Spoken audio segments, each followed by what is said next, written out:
Imagine por um instante que a vida após a morte não é apenas uma promessa distante, mas uma realidade que alguns já tocaram.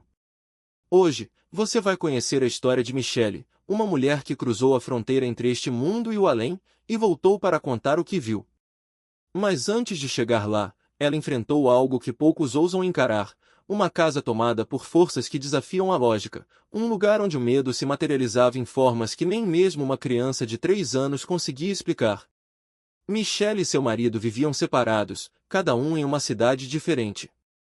Ela em Arkansas, ele em West Memphis. Até que, em novembro de 2004, decidiram unir suas vidas em um novo lar em Blava. A casa parecia perfeita, espaçosa, aconchegante, o cenário ideal para começar uma família. Mas no primeiro dia, enquanto organizavam as coisas com a ajuda de uma amiga, algo estranho aconteceu. Rashad, o filho de 3 anos de Michelle, saiu correndo do banheiro, os olhos arregalados, o corpo tremendo. Mamãe, tinha um homem lá, ele gritou. A amiga o abraçou, tentando acalmá-lo, enquanto Michelle e o marido trocavam olhares incrédulos. Deve ser coisa da idade, pensaram. Afinal, como acreditar em algo assim? Mas Rashad não voltou atrás. O homem, segundo ele, saiu do banheiro e entrou no quarto. A partir daquele dia, o menino se recusou a pisar no cômodo sozinho. Os meses seguintes passaram sem incidentes. O Natal chegou, a família celebrou, e nada mais aconteceu. Até que, na madrugada do Ano Novo de 2005, às 5 da manhã, horário que, segundo Michelle, simbolizava a graça divina, ela acordou sobressaltada. Uma voz clara, inconfundível, ecoou em sua mente: jejuem. Ela não sabia por quanto tempo, nem como, mas sabia que era uma ordem. Esperou, atenta, até que a voz voltou: ligue a televisão. Ao girar o botão, encontrou um programa religioso. O pastor, como se a estivesse esperando, apontou para a tela e disse: moça, você acabou de acordar com o Senhor lhe dizendo para jejuar. Isso é um jejum de Daniel. Naquele instante, Michelle soube que era aquilo. Ligou para a mãe e para sua melhor amiga, Pam, compartilhando a empolgação. Deus falou comigo. Não sei o que vai acontecer, mas sei que algo grande está por vir. O marido, ao saber, não hesitou em apoiá-la. No dia seguinte, Michelle, a mãe e Pam iniciaram um jejum de 21 dias. Os primeiros dias foram de alegria, de louvor, de uma conexão espiritual intensa. Mas então, como se algo ou alguém não quisesse que elas prosseguissem, a doença chegou. Todos adoeceram, febre alta, calafrios, mal-estar. Rashad, o bebê de 4 meses e Michelle foram levados ao hospital. Os médicos diagnosticaram gripe, receitaram remédios, e aos poucos as crianças se recuperaram. Todos, menos Michelle. Seu corpo parecia lutar contra algo invisível. Os sintomas persistiam, e foi então que ela compreendeu: o jejum a tornará sensível ao mundo espiritual. E o que ela começou a perceber naquela casa não era nada bom. Uma manhã, enquanto preparava o café do filho, Michelle notou um gato branco parado diante da porta de vidro que dava para o quintal. Estranho, pensou, mas não deu muita importância. Até que, de repente, um vento forte soprou, e centenas de pássaros negros pousaram no gramado. O gato não se mexeu. Nem os pássaros. Eles apenas a observavam, imóveis, como se a desafiassem a desviar o olhar. Michelle sentiu um arrepio percorrer a espinha. Bateu no vidro, nada. O gato continuou a segui-la com os olhos, como se soubesse exatamente onde ela estava. Assustada, fechou as cortinas e foi para a sala de jantar, onde 2 grandes janelas se estendiam do chão ao teto. E foi ali que as coisas ficaram ainda mais perturbadoras. Casa inteira, vasculhando cada canto como se esperasse encontrar algo escondido nas sombras. Mas não havia nada. Apenas o silêncio, pesado, como se o ar tivesse sido sugado do ambiente. Ele fechou a porta com força, trancou-a 2 vezes, e mesmo assim Michelle sentiu que algo ainda estava ali, pairando, observando. Não era o gato. Não eram os pássaros. Era algo mais antigo, mais faminto. Os dias seguintes foram um pesadelo que não dava trégua. O cachorro voltou, mas agora não estava sozinho. Outros apareciam, sempre do mesmo jeito. Surgiam do nada, rosnando, os olhos fixos nela como se soubessem exatamente onde ela estaria. Seu marido tentava afugentá-los com a arma, mas eles sumiam antes que ele pudesse atirar, como fumaça dissipando-se no vento. E então, quando ele menos esperava, reapareciam mais próximos, mais ousados.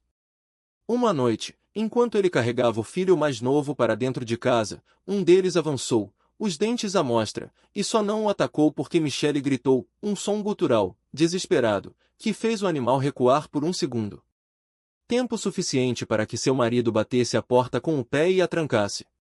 Mas não eram só os animais. As paredes da casa pareciam respirar. À noite, Michelle ouvia passos no corredor, o arrastar de algo pesado no sótão e embora o sótão estivesse vazio, ela tinha certeza. Uma vez, acordou com o som de unhas arranhando a porta do quarto, um som lento, metódico, como se algo estivesse tentando entrar sem pressa, sabendo que ela não tinha para onde fugir. Quando acendeu a luz, não havia nada. Mas o cheiro ficou um odor úmido, de terra podre, que impregnava o ar e fazia sua garganta queimar. Seu corpo também estava se rendendo. A fraqueza era tanta que mal conseguia levantar-se da cama. Os médicos continuavam insistindo em refluxo, em viroses, em estresse, mas Michelle sabia que não era nada disso. Era como se algo estivesse drenando sua energia, sugando sua força gota a gota. Ela jejuava, orava, lia as escrituras em voz alta, mas mesmo assim sentia que estava perdendo a batalha. Sua mãe e sua amiga ainda jejuavam com ela, mas enquanto elas permaneciam firmes, Michelle definhava. Os alimentos sólidos lhe causavam náuseas, então seu marido passou a liquidificar tudo: legumes, frutas, até mesmo as refeições que antes ela amava. Mas até isso parecia estranho em sua boca, como se o gosto tivesse sido roubado. Na primeira noite de março, algo mudou. Ela estava sentada na sala, esperando seu marido chegar do trabalho, quando ouviu a porta da frente se abrir. Não havia faróis do carro iluminando a janela, nenhum som de motor. Apenas o clique da fechadura, o rangido da porta de tela sendo empurrada. Seu coração disparou. Sabia que não era ele. Ele sempre chegava no mesmo horário, sempre acendia as luzes, sempre chamava por ela. Mas ali, naquela noite, não havia nada além do silêncio e da presença, uma presença que ela sentia como um peso no peito, como se algo estivesse se aproximando, passo a passo, sem pressa. Michelle levantou-se devagar, os joelhos trêmulos. A porta da frente estava entreaberta, a de tela escancarada, como se alguém tivesse saído às pressas. Mas não havia ninguém. Ela verificou cada cômodo: o quarto, o banheiro, até mesmo o quarto de hóspedes, que ficava trancado havia semanas. Nada. Mas o cheiro estava lá de novo, aquele fedor de podridão, mais forte do que nunca. E então, quando voltou para a sala, viu. No canto do teto, perto da janela, uma sombra se movia. Não era uma mancha, não era um truque da luz. Era algo sólido, algo que se contorcia lentamente, como se estivesse se desenrolando de dentro das paredes. Michelle recuou, os olhos arregalados, a respiração presa na garganta. A sombra se esticou, alongou-se, e por um segundo ela juraria ter visto um rosto, olhos vazios, uma boca que se abria em um sorriso sem dentes. Então, tão rápido quanto apareceu, desapareceu. Ela correu para o quarto e trancou a porta, as mãos tremendo tanto que mal conseguia girar a chave. Mas mesmo ali, no escuro, sentia que não estava sozinha. Algo estava do outro lado da porta, esperando. E então ouviu um sussurro, tão baixo que quase não era um som, mas uma vibração no ar. Uma voz que não era uma voz, que se enrolava em sua mente como fumaça. Você já é nossa. Michelle caiu de joelhos, as lágrimas escorrendo pelo rosto. Sabia que não podia mais fugir. Sabia que, de alguma forma, aquela casa a havia marcado. E quando seu marido finalmente chegou, meia hora depois, encontrou-a encolhida no chão, os olhos vidrados, murmurando palavras que ele não conseguia entender. Ele a segurou, tentou acalmá-la, mas Michelle só conseguia balançar a cabeça, repetindo a mesma frase, como um mantra desesperado: Eles estão aqui. Eles estão aqui. Eles nunca vão embora. Michelle sentiu o corpo queimar, como se ácido corroesse suas entranhas, enquanto as palavras saíam entrecortadas, quase irreconhecíveis. Seu marido a fitava, os olhos arregalados, tentando decifrar o que ela dizia, mas as frases se embolavam em desespero. Amor, você disse o quê? O que aconteceu? Ele perguntou, a voz trêmula, tentando segurar suas mãos trêmulas. Ela engoliu em seco, sentindo o gosto amargo da bile subir pela garganta. Você não acha estranho? Nenhum animal se aproxima desta casa. Nenhum. E eu vi a porta aberta. Ouvi as chaves. A porta da frente estava escancarada antes de você chegar. Você não estava aqui. Seu carro não estava na garagem. Ela apertou os dedos contra o peito, como se pudesse arrancar dali a dor que a consumia. Tem algo aqui. Um espírito. Precisamos ir embora. Isso é uma batalha espiritual. Minha alma não aceita essa presença demoníaca. Temos que sair. As lágrimas escorriam, misturando-se ao suor frio que brotava em sua pele. Seu corpo inteiro doía, como se cada osso estivesse sendo esmagado por mãos invisíveis. A dor não era só física, era uma pressão no peito, um aperto na garganta, como se algo estivesse tentando arrancar sua voz, sua força, sua própria essência. Deus, ela sussurrou, os lábios rachados, a voz rouca. Me diga o que fazer. Me diga como suportar isso. Porque eu não aguento mais. Estou fraca. Meu corpo está se despedaçando. Ela tossiu, sentindo o peito arder, como se tivesse engolido fogo. Estou vomitando ácido. Queimando por dentro. Não consigo comer, não consigo beber, estou me esvaindo. Os dias se arrastavam, e a cada consulta médica, a mesma resposta vazia, não encontramos nada. Mas Michelle sabia. Algo estava errado. Algo dentro dela. Desde janeiro, desde que aquela casa a engolira, seu corpo se rebelava. E agora, em março, a agonia só piorava. Fique firme, era tudo o que ouvia, como um eco distante. Continue no caminho. Não desvie. Aguente. Mas como aguentar quando cada respiração era uma luta? Quando a dor a acordava no meio da noite, quando o simples ato de deitar fazia seu corpo se contorcer como se estivesse sendo queimado vivo. Na noite anterior ao aniversário do marido, 13 de março, algo mudou. Seu corpo já não aceitava mais nada, nem água, nem comida. Os vômitos eram constantes, violentos, como se algo dentro dela estivesse tentando expulsar o que quer que a estivesse envenenando. Seu marido a deitou na cama, os filhos já dormindo, mas ela não conseguia descansar. A dor era insuportável, como se 1000 agulhas perfurassem sua pele, como se chamas lambessem suas entranhas. Por favor, ela gemeu, as mãos agarrando os lençóis. Me levanta. Só me deixa sentar. Não consigo deitar. Parece que estou sendo queimada de dentro para fora. Ele a ajudou a se sentar, os olhos cheios de preocupação, mas ela mal o via. Seu olhar estava fixo na mesa da cozinha, visível do quarto. E então ele apareceu. Um homem. Sentado ali, como se sempre tivesse estado.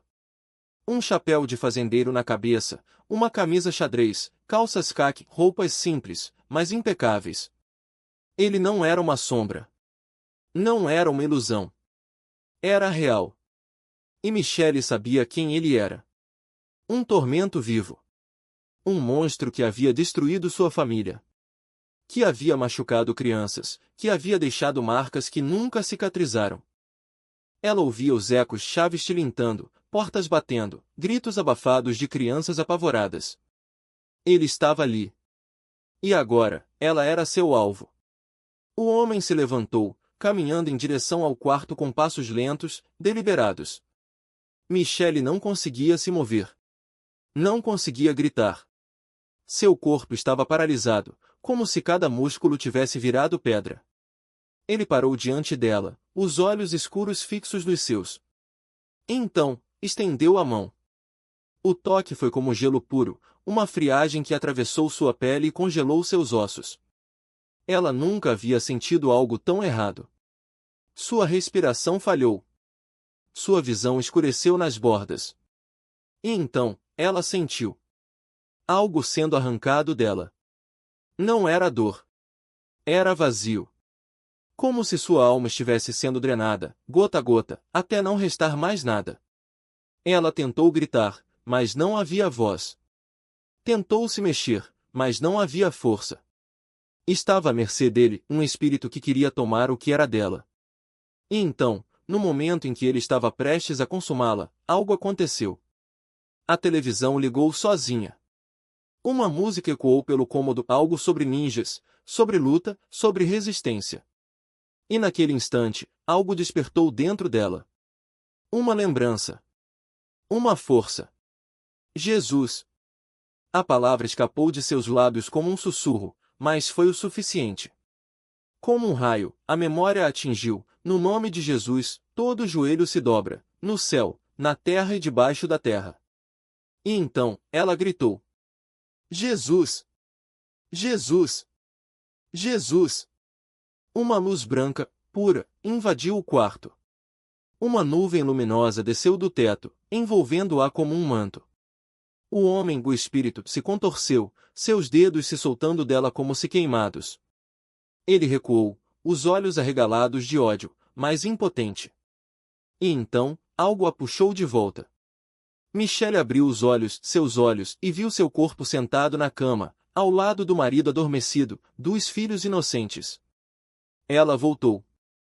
E no instante em que sua alma se reconectou ao corpo, ela soube. Estava viva. Com um soluço, ela se jogou contra o marido, acordando-o com um tapa nas costas.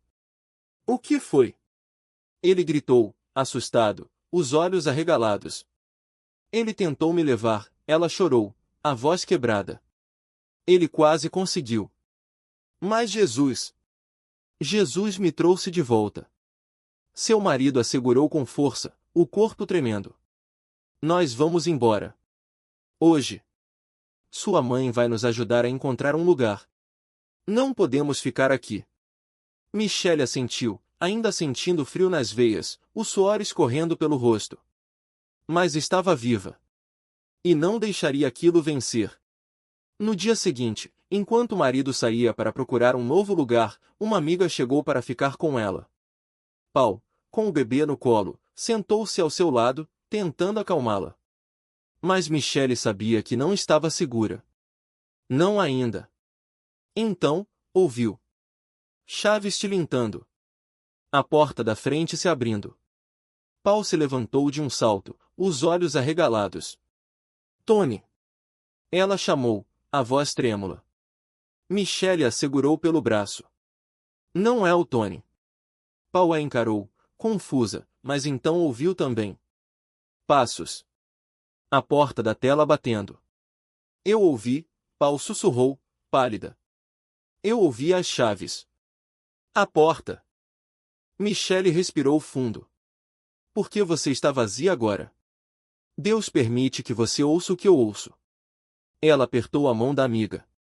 E isso significa que eles ainda estão aqui. E não vão embora tão fácil. Modo que, naquela noite, eu me sentia quase em paz. Quase. Porque, mesmo exausta, mesmo com o corpo tremendo de fraqueza, havia algo dentro de mim que ainda resistia. Algo que não se rendia. E foi então que ouvi. Primeiro, um sussurro. Depois, um riso abafado, como se alguém estivesse brincando de esconde-esconde nos cantos da casa. Meus dedos se crisparam no braço do sofá, e o cheiro de comida recém-preparada no ar se misturou a algo mais antigo, mais podre. O relógio na parede parou de repente, o ponteiro dos segundos congelou no mesmo lugar, como se o tempo tivesse prendido a respiração. Você ouviu isso? Perguntei, mas a pergunta morreu na minha garganta. Porque eu já sabia a resposta. A porta da cozinha rangeu, embora não houvesse vento. Os pratos na pia tilintaram sozinhos, como se mãos invisíveis os empurrassem. E então, do corredor, veio o choro. Não era o choro de uma criança, era algo mais profundo, mais antigo, como se todas as lágrimas não derramadas do mundo tivessem se acumulado ali, naquele momento. Meu marido entrou na sala naquele instante, os passos pesados, o rosto cansado. Ele parou ao me ver, os olhos arregalados. Você está pálida, ele disse, a voz rouca. Eu queria responder, mas as palavras não saíam.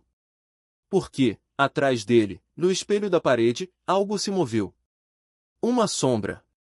Não uma sombra qualquer, era como se alguém estivesse ali, parado logo atrás dele, respirando em seu pescoço. E então, por um segundo, os olhos daquela coisa se encontraram com os meus. Foi quando meu marido se virou. O que foi? Ele perguntou, seguindo meu olhar. Mas não havia nada. Só o reflexo vazio do corredor. Nada, menti, porque eu sabia que ele não veria. Não ainda.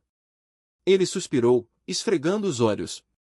Você precisa descansar. Eu sei, respondi, mas minha voz saiu como um fio de ar.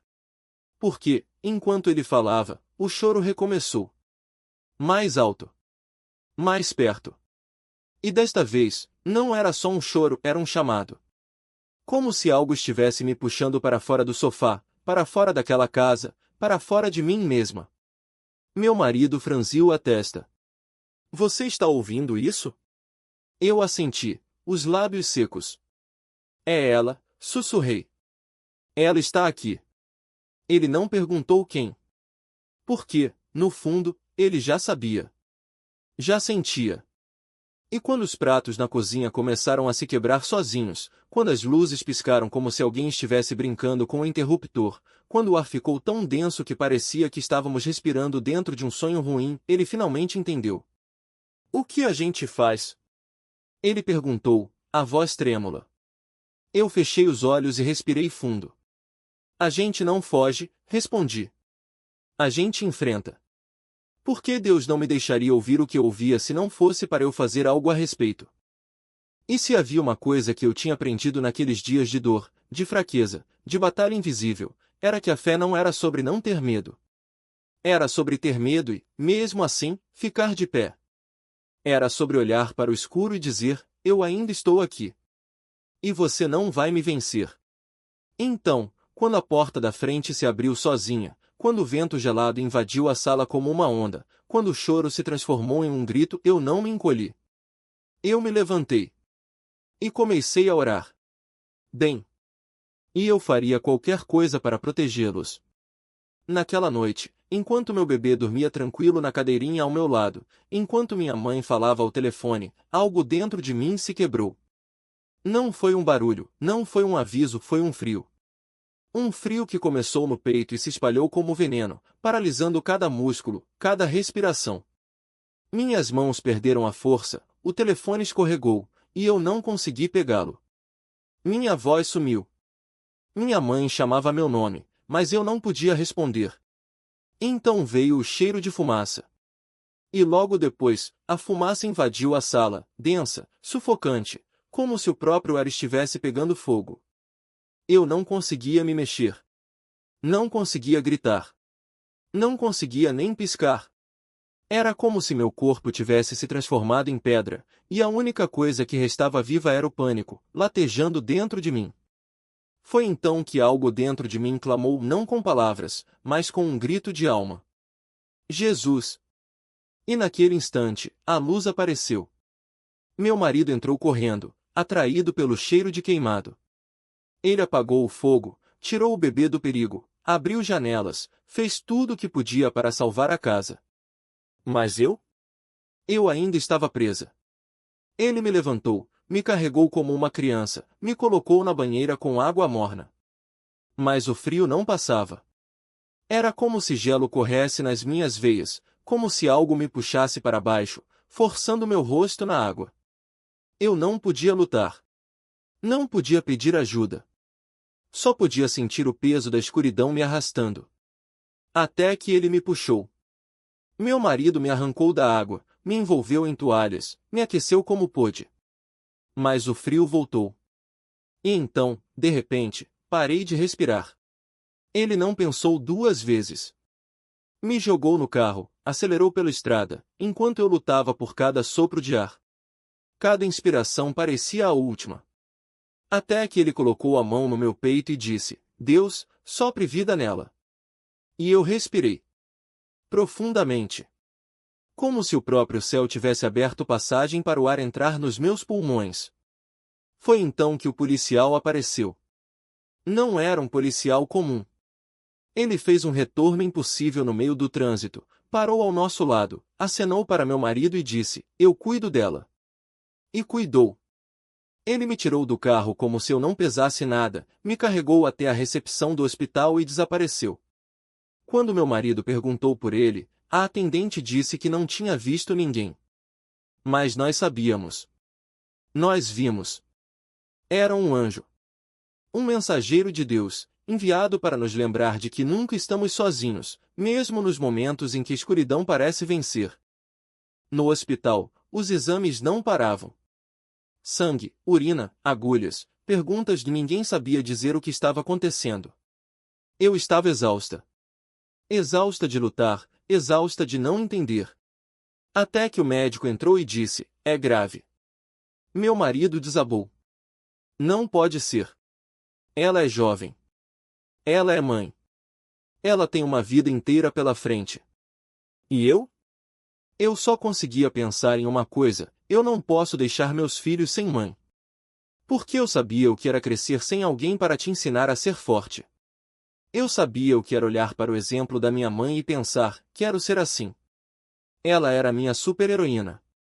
Não por voar, não por ter poderes, mas por ser firme, por amar sem limites, por transformar uma casa em um lar. E eu queria isso para meus filhos. Queria que eles olhassem para mim e sentissem que, não importa o que acontecesse, eu estaria lá. Que a fé não era sobre não ter medo, mas sobre escolher amar mesmo quando o medo tentava te paralisar. E naquele momento, deitada naquela cama de hospital, com o peso do diagnóstico caindo sobre mim, eu fiz uma promessa: eu não vou desistir. Porque a vida não é sobre quanto tempo você tem, mas sobre como você vive cada segundo. E se Deus me deu mais um dia, eu o usaria para amar mais, lutar mais, viver mais por eles. Por mim. Por tudo que ainda estava por vir. Coisas mais simples para me lembrar do que realmente importava. E ali, naquela menina de 3 anos, com seus cachos dançando e os olhos brilhando de vida, Deus me entregou uma lição que nenhum sermão poderia ensinar. Ela não sabia o que eu estava passando, mas sabia que eu precisava daquilo. Daquele gesto puro, daquela generosidade sem explicação. E quando ela colocou aqueles doces na minha mão, foi como se o próprio céu dissesse: eu ainda estou aqui. Eu ainda cuido de você. Aquelas balas não eram apenas açúcar. Eram um sinal. Um lembrete de que, mesmo nos momentos mais escuros, a bondade ainda existe. E se uma criança podia enxergar além da minha dor, por que eu não poderia? Por que eu deixaria o medo me convencer de que não havia mais esperança? Eu apertei aqueles doces contra a palma da mão, sentindo o plástico áspero contra a minha pele fina, e prometi a mim mesma: vou lutar. Não pelo tempo que me resta, mas pela intensidade com que vou viver cada segundo que me for dado. E então, como se o universo tivesse ouvido minha promessa, as coisas começaram a mudar. Não de uma vez, não de forma mágica, mas com pequenos sinais. Um sorriso inesperado de um estranho no hospital. Uma palavra de encorajamento de alguém que mal conhecia minha história. Até mesmo o jeito como o sol batia na janela do quarto, iluminando as partículas de poeira no ar como se fossem estrelas em miniatura. Tudo isso me dizia: você não está sozinha. E mesmo que o caminho seja difícil, ele vale a pena. Eu olhei para meu marido, que estava ali, exausto, mas firme. Olhei para minha mãe, que havia preparado um lugar para nós sem hesitar. Olhei para aquela família no Mississippi, que tinha viajado horas só para me ver, mesmo sabendo que talvez fosse a última vez. E percebi que a força não estava apenas em mim. Estava neles. Estava em cada pessoa que escolhi amar, mesmo quando a dor parecia insuportável. Estava em cada gesto de coragem, por menor que fosse. Então, quando os médicos finalmente me chamaram, quando as máquinas começaram a apitar e as vozes se tornaram um borrão ao meu redor, eu não fechei os olhos. Eu não desisti. Eu respirei fundo e disse a mim mesma, ainda não acabou. E enquanto houver fôlego, haverá luta. Haverá amor. Haverá vida. Porque no fim das contas, não é sobre quanto tempo temos, mas sobre como escolhemos viver. E eu escolhi viver com tudo o que tinha. Por eles.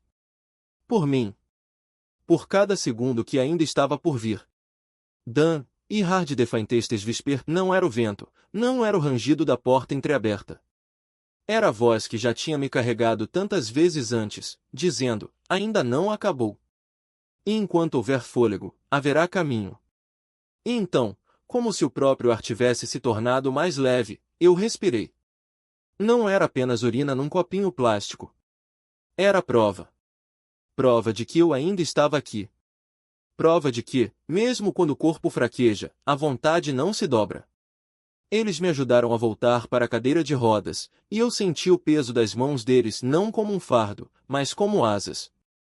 Porque ali, naquele banheiro frio de hospital, eu entendi, não estava sozinha. Nunca estive.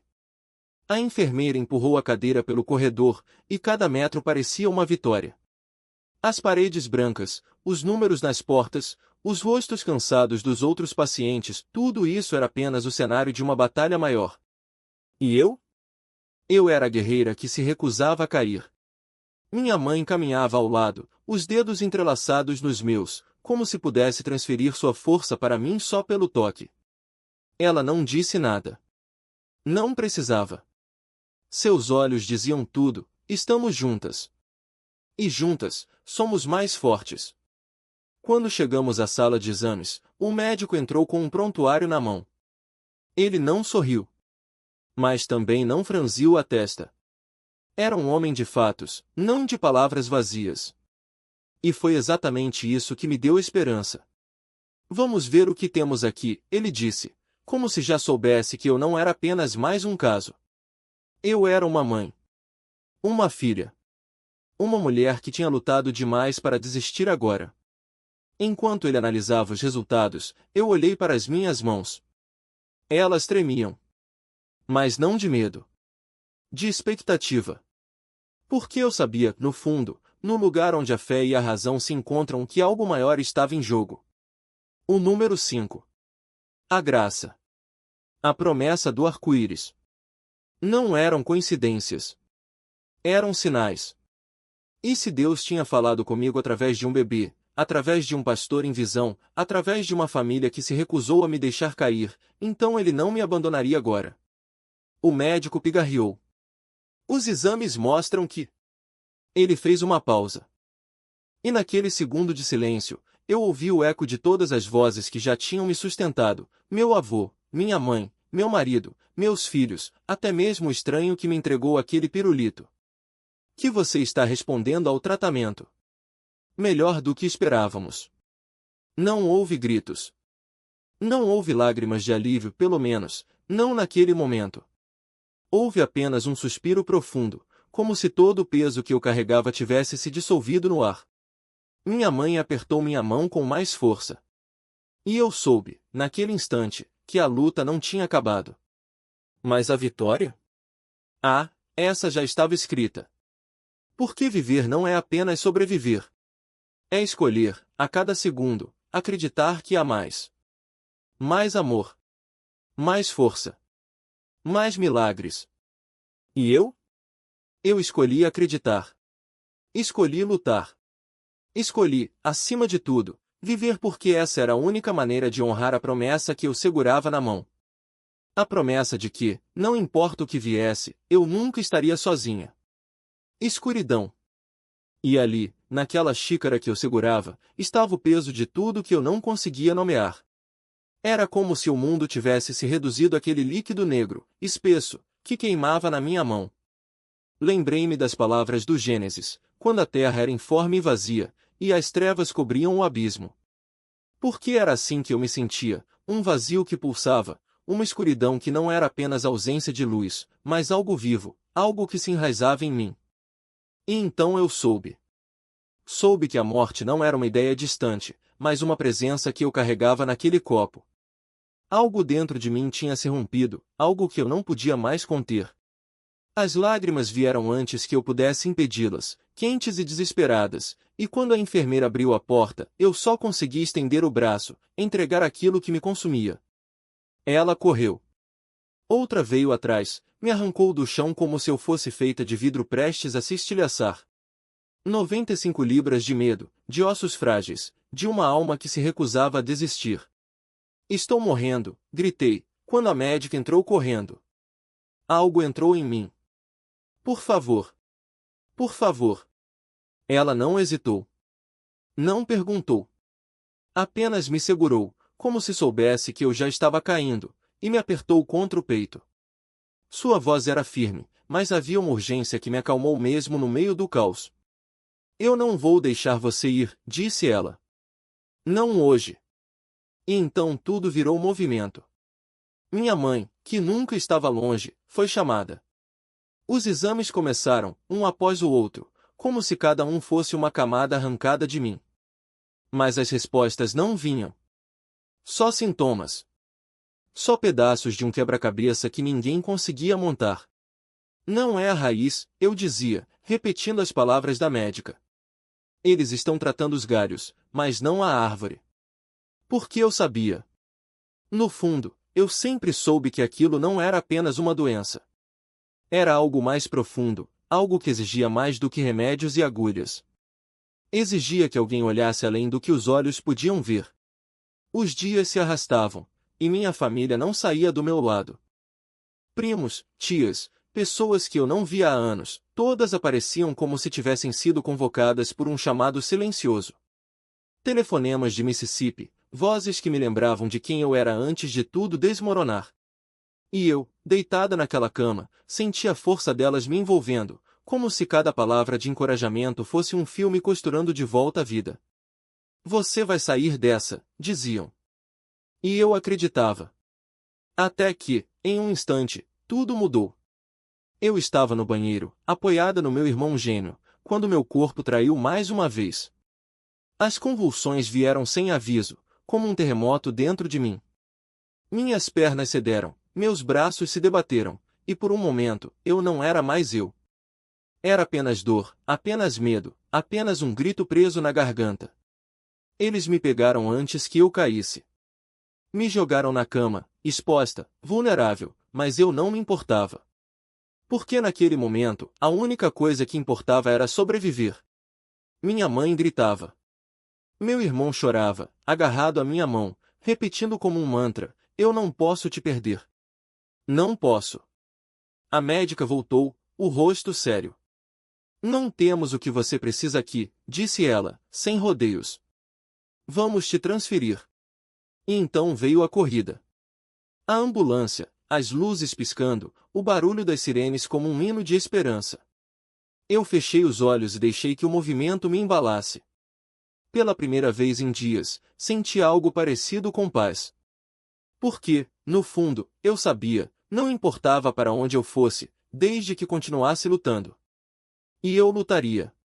Sempre. Sofá, as mãos calejadas segurando as minhas com uma força que só os velhos sabem ter. Ele não precisava dizer nada. Aquele aperto já dizia tudo, você é forte, menina. Mais forte do que pensa. E então, como se o tempo tivesse parado só para nós dois, ele se inclinou e sussurrou, baixo, quase como se não quisesse que mais ninguém ouvisse, não deixe eles te verem chorar. Não aqui. Não agora. E eu entendi. Não era fraqueza. Era estratégia. Era a guerra. E eu estava no meio dela. Quando a anestesia começou a me puxar para baixo, como se alguém tivesse desligado o interruptor do mundo, eu ainda senti o cheiro do perfume da minha avó. Toupar. O mesmo aroma que minha outra avó usava, o mesmo que eu roubava do armário quando era pequena, só para sentir que elas estavam perto. Era como se o céu tivesse guardado aquele cheiro só para mim, só para aquele momento. E então, de repente, não havia mais dor. Não havia mais medo. Só aquela risada, ecoando pelas montanhas como um trovão de alegria pura. Eu olhei para baixo e vi a multidão. Milhares de pessoas, todas sentadas naquela estrada dourada, todas rindo como se compartilhassem a mesma piada secreta. E no meio delas, eu. Não de pé, não caída, mas suspensa. Como se algo ou alguém me segurasse no ar. E então eu vi. Os pés.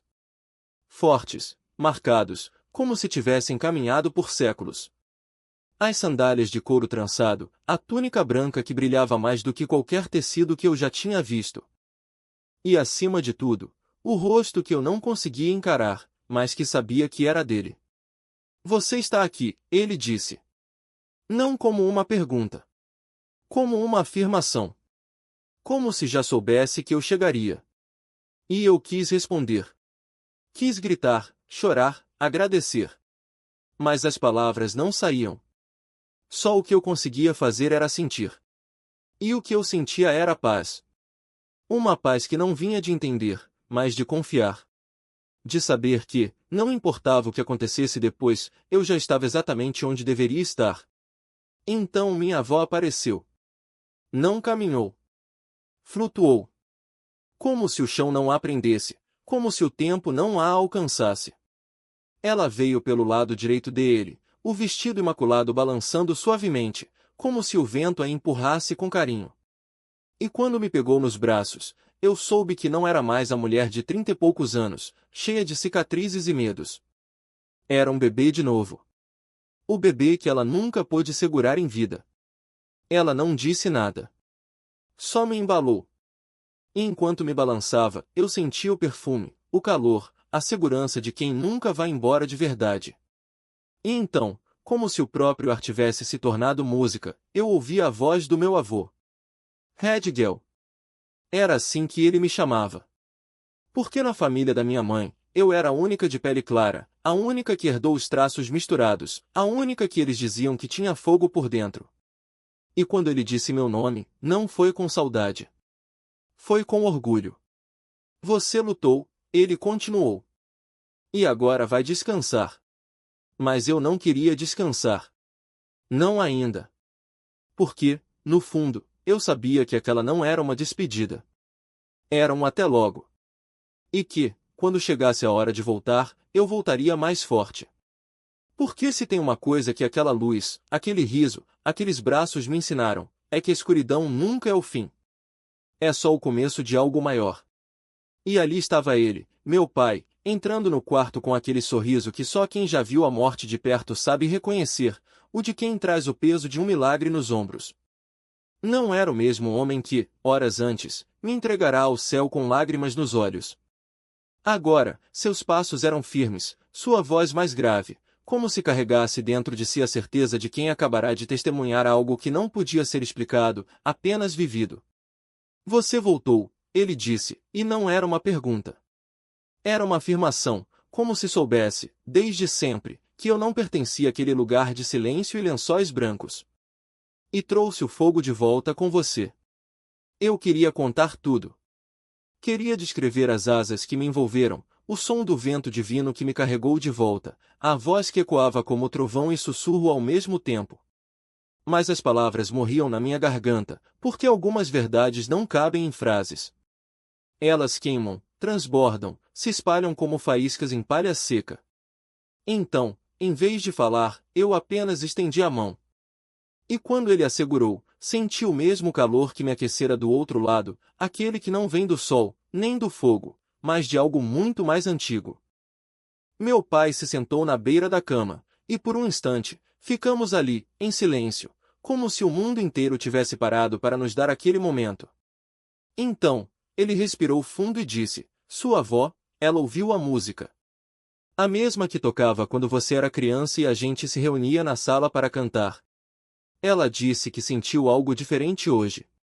Algo que a fez chorar sem saber por quê. Eu sorri. Porque sabia.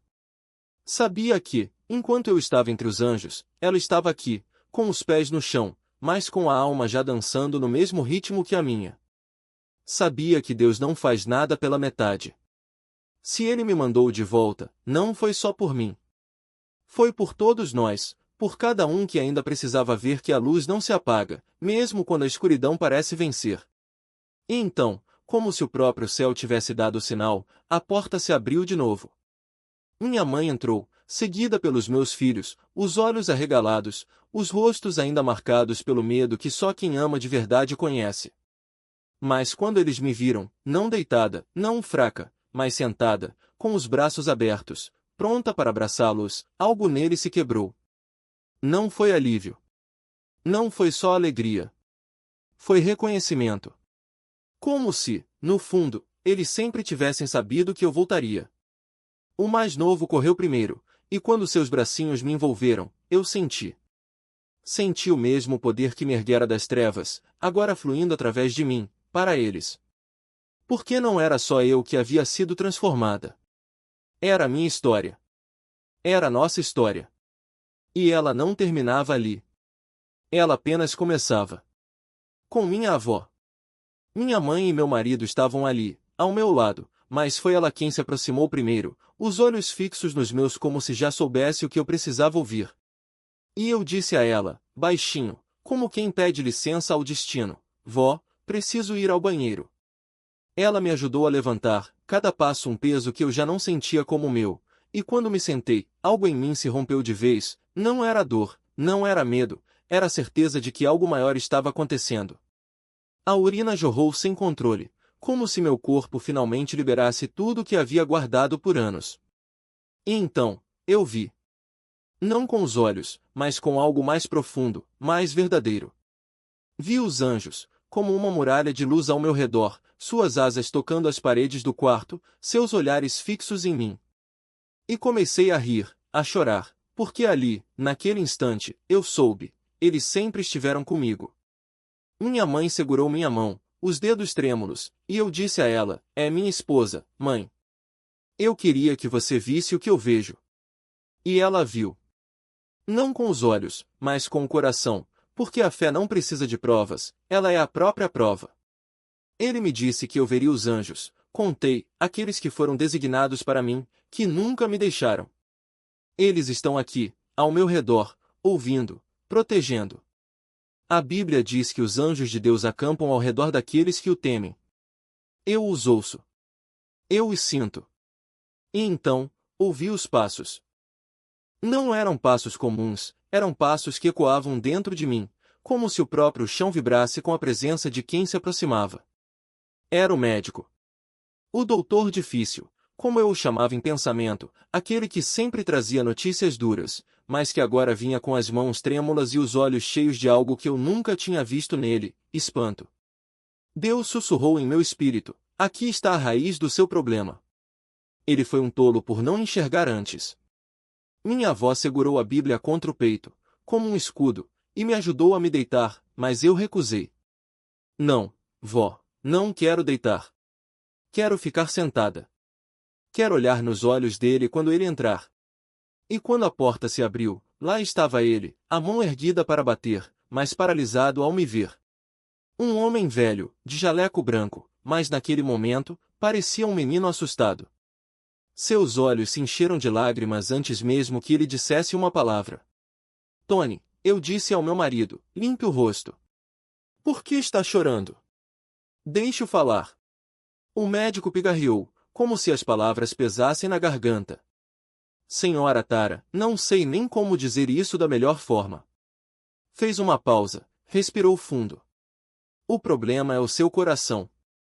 Você tem insuficiência cardíaca congestiva. Minha mãe soltou um grito abafado, mas eu a acalmei com um gesto. Nana, mãe, respire. Deixe-o terminar. Ele continuou, a voz quebrando: seu coração está em um estado que eu nunca vi em alguém da sua idade. É pior do que o de um octogenário que já sofreu múltiplos infartos. Muito pior. Seu coração não está funcionando. Na verdade, ele está funcionando a apenas 5% da capacidade. Sua fração de ejeção é de 5%. Isso significa que apenas 5% do sangue está sendo bombeado para o seu corpo. Seus outros órgãos estão desligando: rins, fígado, vesícula. Tudo porque o coração, que deveria mantê-los vivos, parou de cumprir seu papel. Eu o ouvi, mas não era medo que sentia. Era uma estranha paz, como se cada palavra dele confirmasse algo que eu já sabia. 5%, repeti, sorrindo. Esse é o número de Deus. É o número da graça. É o meu número. O médico me olhou como se eu tivesse enlouquecido. Senhora, com todo respeito, mas 5% é uma sentença. Seu marido tem entre 50% e 55% de chance de sobreviver a uma cirurgia como essa. Eu ri, um riso leve, quase infantil. Não, doutor. 5% é o número perfeito. É o número da graça. Eu vou ficar bem. E então, olhando firme para ele, disse, ajeite essa cara, doutor. A senhora Tara vai sair dessa. Vá buscar sua equipe, porque Deus já deu as instruções. Ele está no controle. E se vocês andarem pela fé, e não pelo medo, vão conseguir. Agora, ele está aqui, dando sabedoria, mostrando o caminho. Vá conversar com seus colegas. Eu estou pronta. Ele ficou ali, parado, como se as palavras tivessem o poder de paralisá-lo. Em todos os meus anos de prática, murmurou, nunca vi uma mulher com tanta fé. Nunca vi alguém tão jovem enfrentar algo assim com essa certeza. Eu sorri. Isso não é encorajamento, doutor. É a verdade. Agora, faça o que precisa ser feito. Qual é o próximo passo? Ele respirou fundo. Vamos transferi-la para a UTI cardíaca. Precisamos monitorar seu coração antes da cirurgia. Então vamos, eu disse, levantando o queixo. Não me segurem. Não percam tempo. Eu tenho uma cruz para carregar, e ela não vai se carregar sozinha. Façam o que têm que fazer e me levem logo.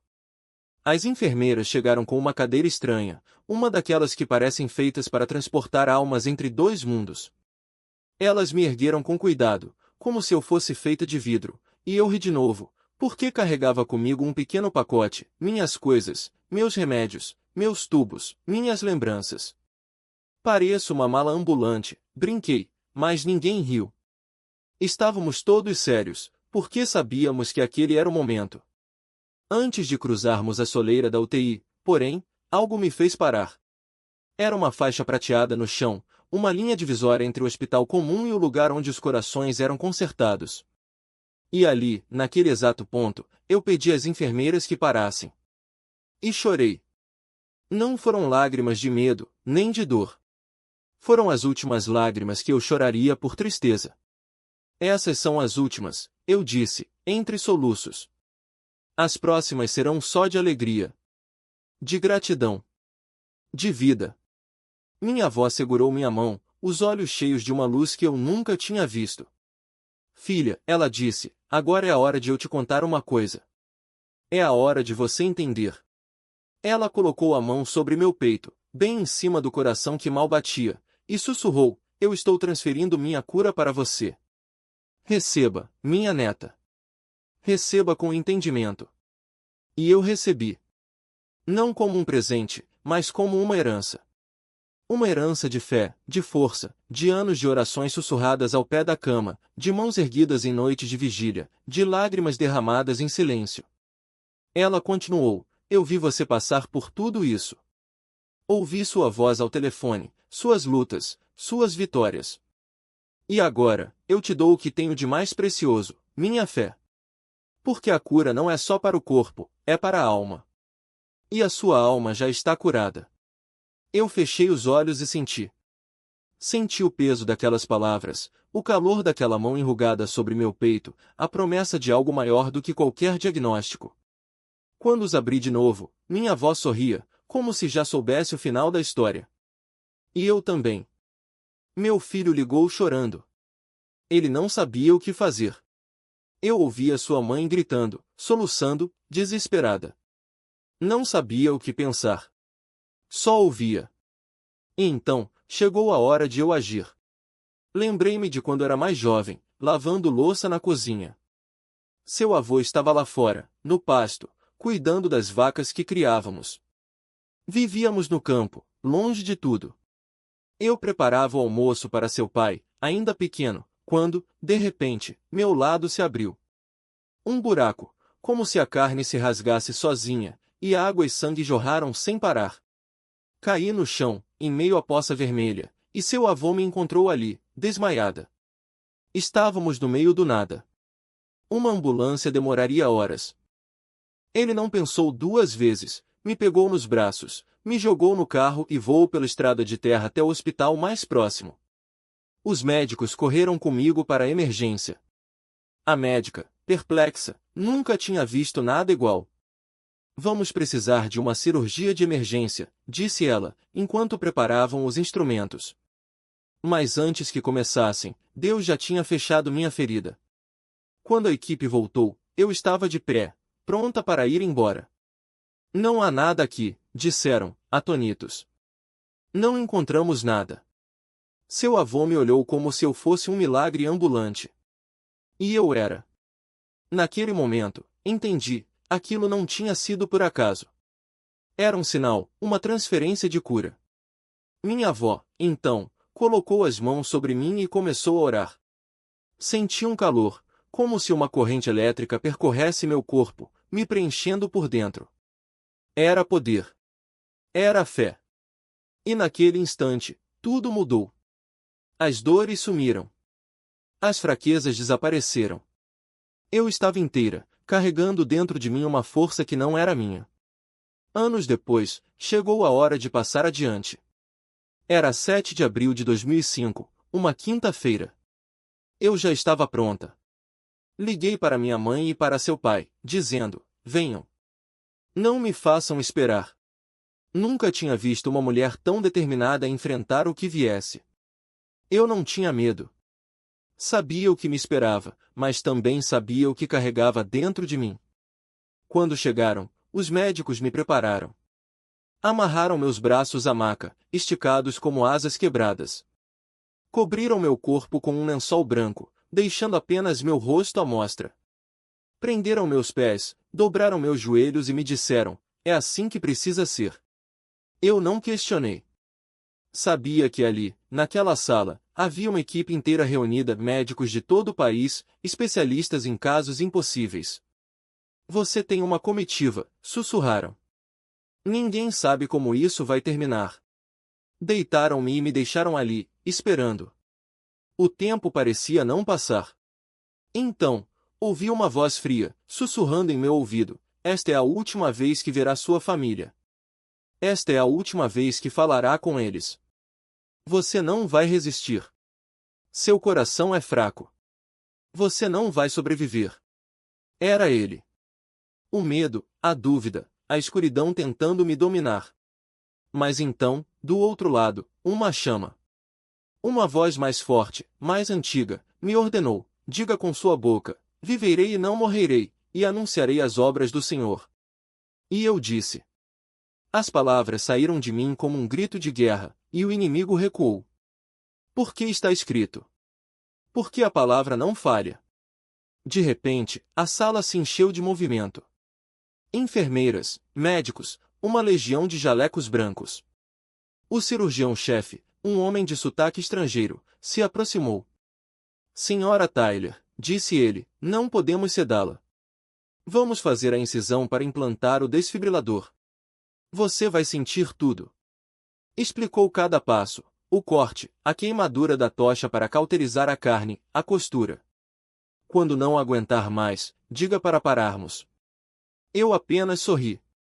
Estou pronta. E então, a lâmina tocou minha pele. Não senti dor. Uma paz, um sorriso que não conseguia conter, tomou conta de mim. A enfermeira ao meu lado começou a chorar. Ela não está sentindo nada, murmurou, incrédula. E eu não sentia. Porque a cura já estava em mim. Porque a fé não é só uma palavra, é uma força que atravessa gerações, que desafia a morte, que transforma o impossível em testemunho. E naquele momento, eu era prova viva disso. Uma tempestade de dúvidas. A mesma enfermeira que esteve ao meu lado, a mesma que implorou para que não me deixassem cruzar aquela linha, agora gritava do outro lado do hospital, em prantos, chamando por socorro. E quando finalmente me alcançaram, eu já estava ali, de pé na vitória, pronta para gritar de alegria. Ela não conseguia acreditar. Essa criança está sorrindo no meio de tudo isso, disse, enquanto o médico se aproximava com o cheiro de carne queimada no ar. Senti o ferro quente penetrando minha pele, senti os fios sendo ajustados, a carne sendo puxada para trás como se costurassem a própria vida em mim. E nada. Nenhuma dor. Apenas uma força que não vinha de mim, mas que me atravessava como um rio. O médico parou, incrédulo. Olha só a força que você tem. Eu não precisava responder. Minha mãe, ao lado, sussurrava, o senhor está com essa menina. E então, como se o próprio céu tivesse falado, ouvi, está consumado. Foi quando a anestesia finalmente chegou, o bom remédio, como o chamaram. E eu caí. Não em um sono qualquer, mas em um descanso que nunca havia conhecido. Não era como a maca da ambulância, não era como as noites em claro no hospital. Era a paz pura. Nenhuma preocupação, nenhuma dor, nenhum peso. Apenas descanso. O descanso de quem sabe que está nas mãos certas. E então, veio a profecia. No quarto de recuperação, as palavras jorraram de mim como um rio que não podia ser contido. Elas saíam sem que eu as controlasse, como se outra voz falasse através de mim. Os enfermeiros me carregaram de volta para o quarto, e mesmo ali, deitada, as palavras não paravam. Era incontrolável. Quando finalmente o espírito se aquietou, voltei a dormir mais um descanso profundo, sem sonhos, sem medo. Quando acordei, todos me olhavam como se eu fosse um milagre ambulante. Olhos arregalados, bocas entreabertas, alguns chorando. Meu marido, minha mãe, meu pai, as enfermeiras, ninguém sabia o que fazer. O que está acontecendo? Perguntei, tentando me levantar, mas meu corpo ainda estava fraco, preso por fios e faixas. Uma faixa grossa como um elástico envolvia meu peito, e eu mal conseguia me mexer. Por que estão todos me olhando assim? Foi meu marido quem quebrou o silêncio. Amor, você não se lembra? Você profetizou para todo mundo no corredor. Para quem passava, para quem entrava no quarto. As pessoas não conseguiam entender o que estava acontecendo. Elas não sabiam se corriam ou se aproximavam, porque as coisas que você dizia revelavam segredos, tocavam feridas, falavam de coisas que ninguém deveria saber. Ele fez uma pausa. Eles viram Deus em você. Eu só conseguia sorrir. Não era eu. Era ele. Então, os médicos entraram, o cardiologista, o neurologista, o pneumologista, todos juntos. Senhora Turner, disse um deles, quem é você? Nunca vimos nada assim em toda a nossa carreira. Tivemos que nos reunir para conhecê-la pessoalmente. Eles contaram que eu havia morrido. 3 vezes. A primeira, nada. A segunda, nada. Na terceira, quando já estavam prontos para dar a notícia à minha família, o coração voltou a bater. 3 vezes, repeti. O número perfeito. O Pai, o Filho e o Espírito Santo. Vocês não podiam fazer nada sem os 3. Eles balançaram a cabeça, atônitos. Nós não sabemos como mantê-la aqui. Cada vez que tentamos algo, você responde com algo maior. Nós temos o conhecimento, mas você tem o poder. Uma das enfermeiras confessou, eu a sigo nas redes sociais. Você fala da palavra, e eu sinto que ela me alcança até em casa. Deus me disse para compartilhar isso com você, que o reino já está aqui. Eles me disseram que eu não viveria. Que meu coração estava fraco demais, meus órgãos contaminados, meu corpo à beira do colapso. 3 meses, foi o veredito. Talvez 3 meses, se tiver sorte. Mas eu sabia a verdade. Vocês dizem que estou em estado vegetativo, respondi, mas Deus diz que estou em suas mãos. E se estou nas mãos dele, então estou em todas as mãos que importam. O médico suspirou. Nós não entendemos. Mas uma coisa é certa, você não é deste mundo. E eu sorri, porque sabia que ele estava certo. Nunca mais poderia ter filhos. Disse que meu útero estava danificado, que as cicatrizes eram profundas demais, que o corpo já tinha desistido de mim. Infertilidade permanente, foi o diagnóstico. Mas Deus me mostrou outra coisa. Ele me mostrou um ventre cheio de vida, um bebê se mexendo, um parto sem dor. E eu acreditei. Porque quando Deus fala, até o impossível se ajoelha. Pan e meu marido foram os únicos a saber. Eles não riram, não duvidaram. Apenas seguraram minha mão e disseram, então é assim que vai ser. E assim foi. Em 2008, exatamente um ano depois daquela noite em que o médico disse que eu não passaria do Natal, eu descobri que estava grávida. Não houve teste de farmácia, não houve consulta prévia. Foi o próprio Espírito que me revelou, como um sussurro no escuro, é agora. E eu soube. Soube com uma certeza que queimava mais forte do que qualquer exame de sangue. As pessoas começaram a falar. Minha mãe chorou, meu marido tremeu, os médicos balançaram a cabeça. É um milagre, diziam. Ou um erro. Mas eu não me importava com o que chamavam. Eu só sabia que, naquela manhã de março, quando senti as primeiras cólicas, não eram dores, eram asas. Eram Deus me lembrando de que Ele não faz acordos com a morte. Ele a vence. O parto foi rápido. Tão rápido que a enfermeira quase não chegou a tempo. E quando colocaram minha filha nos meus braços, eu vi, ela não chorou. Ela sorriu. Como se já soubesse que tinha vindo de um lugar onde a dor não tinha a última palavra. Meu marido caiu de joelhos ao lado da cama. Minha mãe cobriu o rosto com as mãos e disse, eu vi você morrer. E agora estou vendo você renascer. Mas eu não estava renascendo. Estava apenas cumprindo a promessa que Deus tinha feito quando ainda estava deitada naquela cama de hospital, contando os batimentos do meu coração como se fossem os últimos. Eles deram o nome dela de Victory. Porque não era só uma criança. Era a prova. A prova de que Deus não escreve histórias pela metade. A prova de que, quando Ele diz 3 meses, pode ser que esteja falando de uma eternidade. A prova de que, mesmo quando o mundo diz não, Ele está preparando um sim tão alto que abala os alicerces do impossível. Hoje, Victory tem 15 anos. Ela dança como se o chão fosse sagrado. Canta como se cada nota fosse uma oração. E quando me pergunta como eu sobrevivi, eu digo, não fui eu. Foi Ele. E Ele ainda está aqui. Porque um milagre não é só o que acontece uma vez. É o que acontece todos os dias, desde que você decida acreditar que a mão que te segurou no vale ainda está estendida no topo da montanha. E se você está lendo isso agora, se está no fundo do poço, se os médicos já assinaram seu atestado de derrota, eu tenho uma coisa para te dizer, Deus não terminou com você. Ele só está começando. E o que Ele fez por mim, Ele pode fazer por você. Porque a fé não é acreditar que Deus pode. É saber que Ele vai. E Ele vai. Mesmo quando tudo diz que não. Mesmo quando o mundo inteiro vira as costas. Ele vai. Porque Ele é Deus. E Deus não falha. Despertou em mim uma urgência que não podia esperar.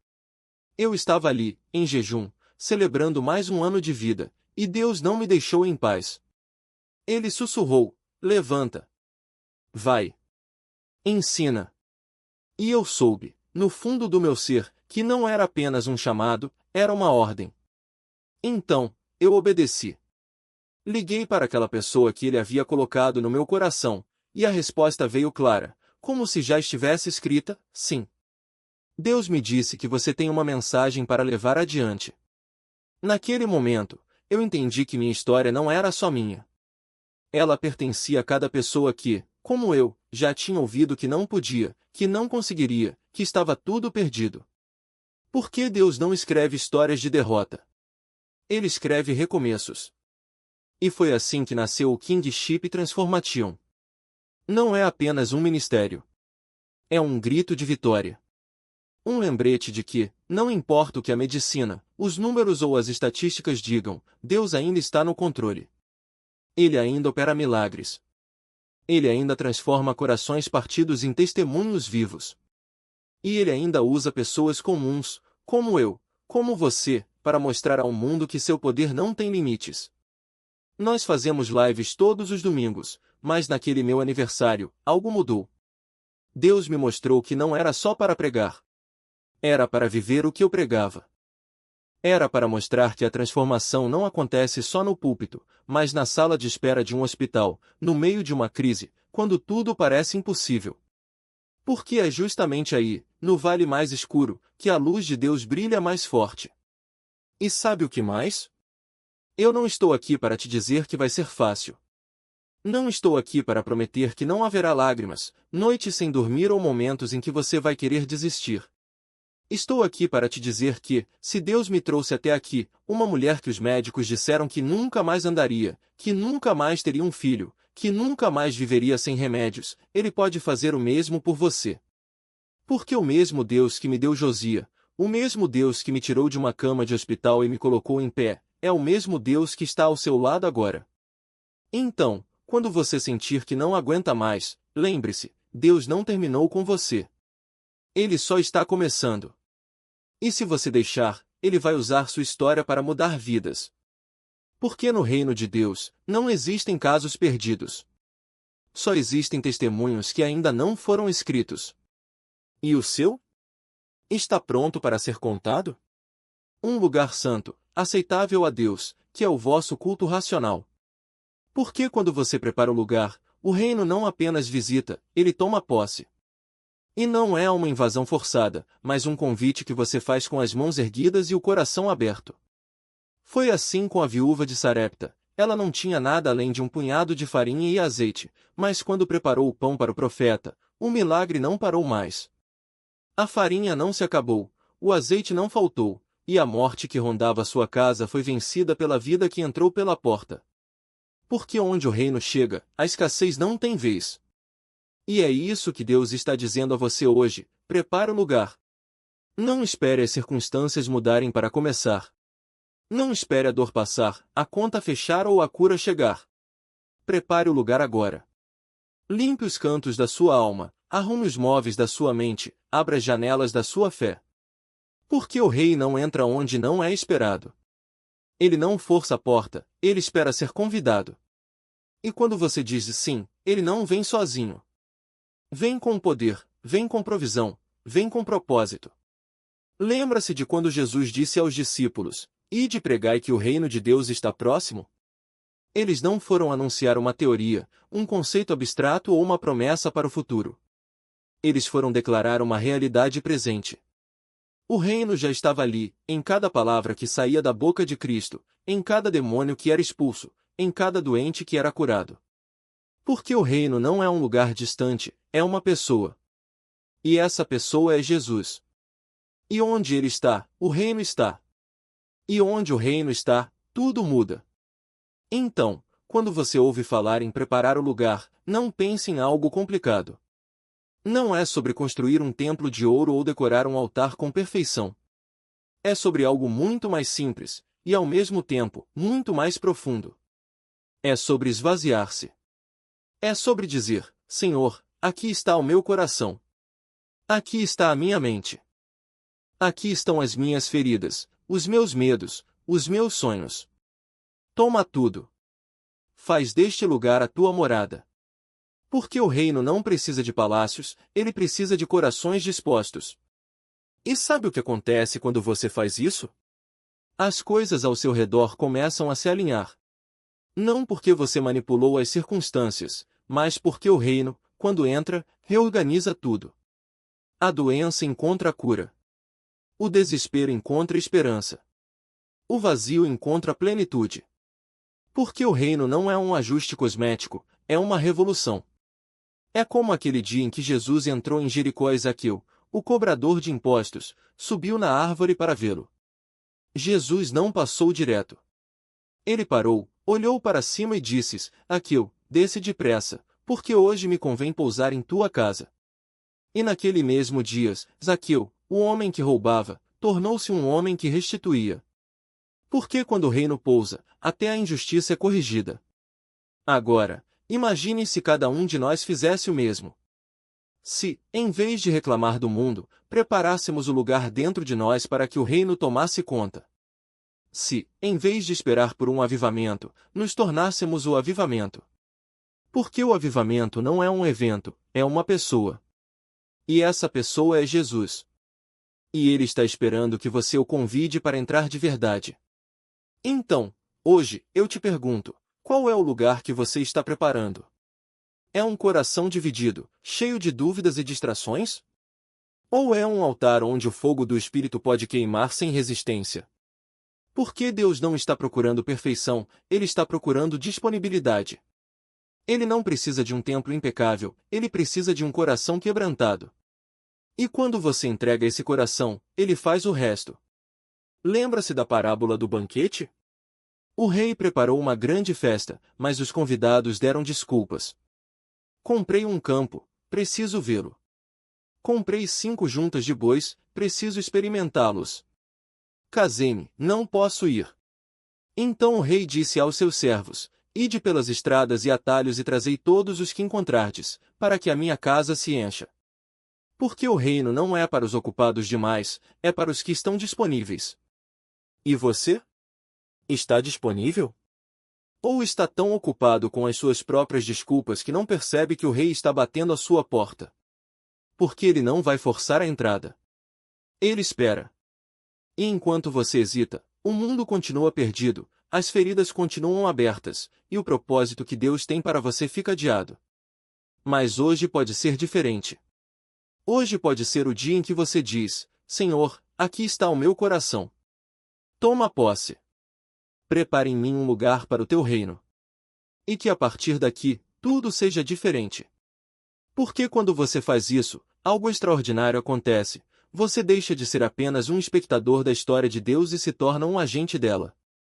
E as pessoas ao seu redor começam a ver não mais você, mas Ele em você. Então, não espere mais. Não deixe para amanhã o que Deus está chamando você a fazer agora. Porque o reino não espera. Ele vem. E quando ele vem, ele não vem para visitar, ele vem para ficar. E quando ele fica, tudo muda. As lágrimas se transformam em riso.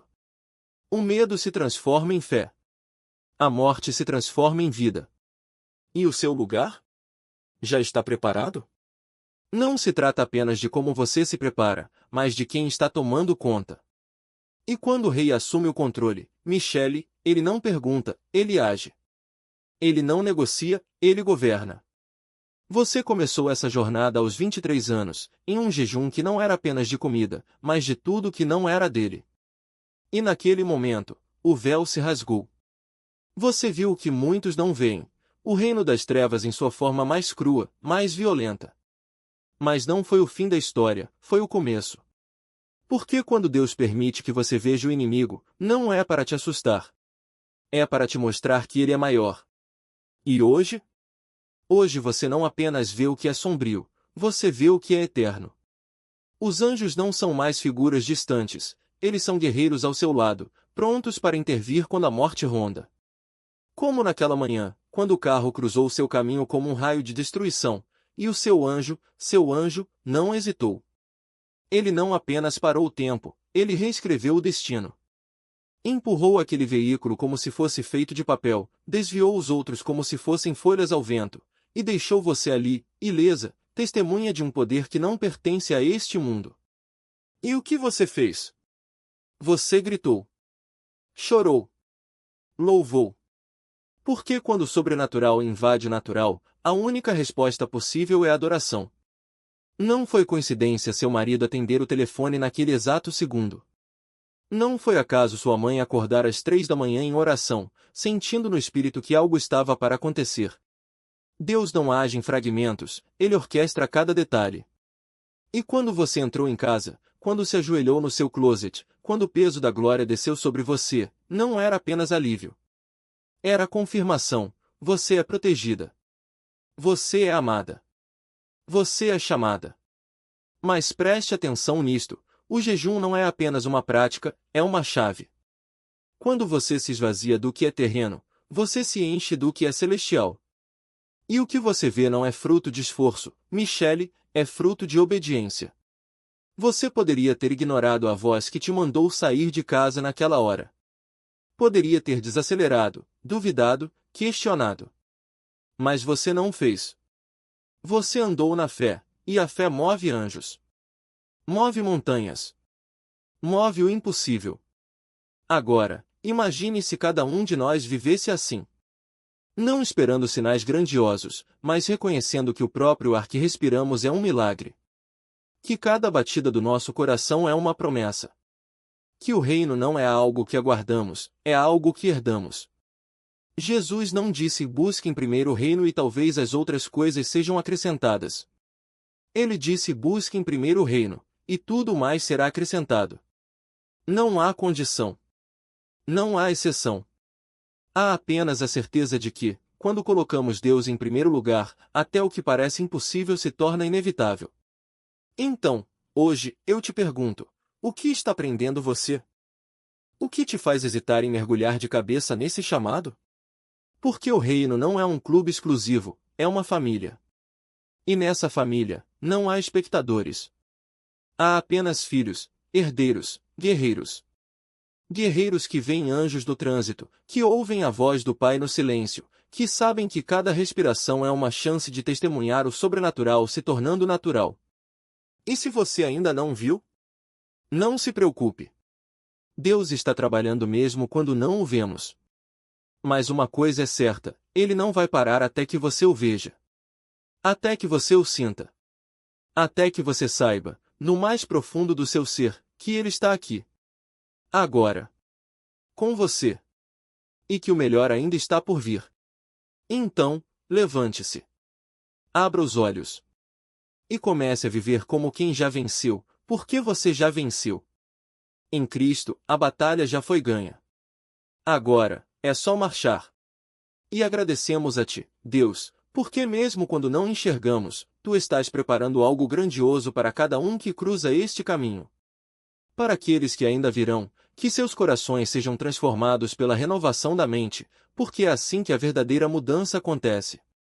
Não uma mudança superficial, mas aquela que nasce de dentro para fora, que reescreve histórias e redefine destinos. E que, ao serem tocados por Ti, sejam irresistivelmente atraídos de volta ao Teu amor.